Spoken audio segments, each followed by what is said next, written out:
Assalamualaikum warahmatullahi wabarakatuh. Perkenalkan, kami dari kelompok 5 Universitas Terbuka UPBJJ Kendari. Di sini kami akan memenuhi mata kuliah praktikum IPA di SD dengan tema ekosistem darat. Perkenalkan, nama saya Nurjana, NIM 8598193009.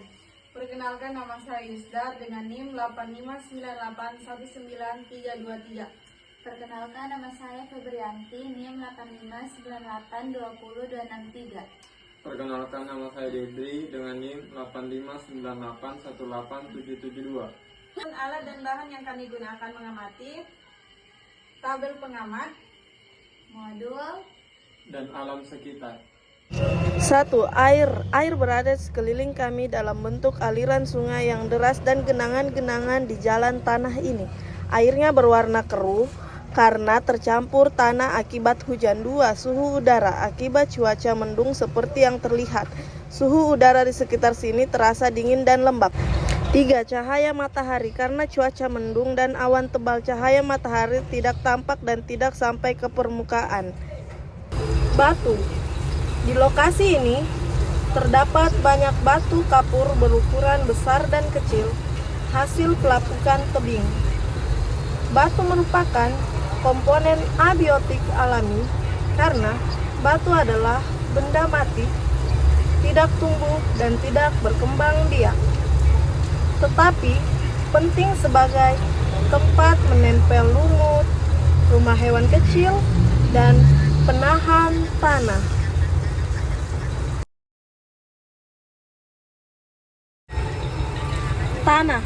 Tanah di jalan yang kami amati ini basah, becek, dan berlumpur. Kondisi tanah menjadi basah seperti ini karena pengaruh hujan yang turun terus-menerus. Tanah termasuk komponen abiotik alami karena tanah adalah benda mati, tidak hidup dan tidak bergerak sendiri, tetapi menjadi tempat tumbuh rumput dan menyimpan air serta unsur hara. Teman-teman, sekarang saya di depan rumput. Rumput ini hidup. Karena rumput hidup disebut komponen biotik. Komponen biotik artinya bagian yang hidup di ekosistem darat. Jadi rumput ini bukan benda mati, dan hewan yang hinggap di rumput adalah belalang.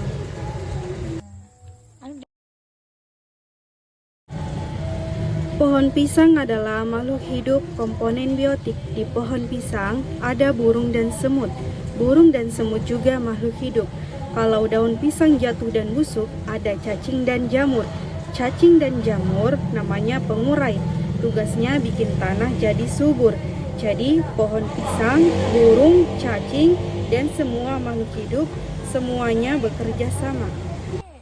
Batu merah adalah komponen abiotik buatan karena dibuat manusia dari tanah liat yang dibakar. Benda mati ini dapat mempengaruhi lingkungan sekitar. 1. Bikin tanah lebih poros sehingga air cepat meresap. 2. Menyerap dan melepas tanah ke tanah. 3. Celahnya jadi habitat serangga kecil atau lumut. Manfaatnya dapat dipakai untuk pagar kebun, pondasi, atau drainase pot.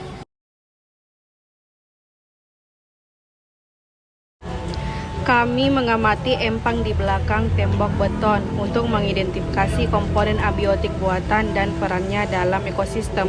Empang ini dipilih karena jelas dibuat dan diatur manusia. Meski buatan, empang mampu membentuk ekosistem lengkap dengan produsen, konsumen, dan pengurai. Kebersihan empang harus dijaga agar rantai makanan tetap seimbang. Di empang juga terdapat ikan hidup. Singkong termasuk biotik karena bisa ditanam oleh manusia di kebun maupun di pekarangan rumah, seperti di video kami ini. Makhluk hidup yang memengaruhi singkong salah satunya ulat gerayak. Mereka biasanya memakan daun singkong. Pengurai dari singkong yaitu bakteri yang mengurai singkong jadi pupuk. Cabai tumbuh dari biji jadi tanaman, menghasilkan bunga dan buah. butuh air dan nutrisi, serta mati kalau kondisinya tidak cocok. Makhluk hidup yang mempengaruhi tanaman cabai yaitu kutu daun. Mereka mengisap cairan daun dan buah, yang dimana bisa membuat cabai jadi keriting dan busuk. Penguraiannya yaitu bakteri yang menguasai sisa daun atau batang cabai jadi nutrisi tanah. Rumput adalah tanaman kecil berdaun sempit yang tumbuh cepat, menyebar lewat akar atau biji. Fungsinya buat menutup tanah, pakan ternak, dan penghasil oksigen. Salah satu hewan yang memakan rumput yaitu belalang. Mereka makan daun rumput langsung. Pengurai dari rumput yaitu bakteri.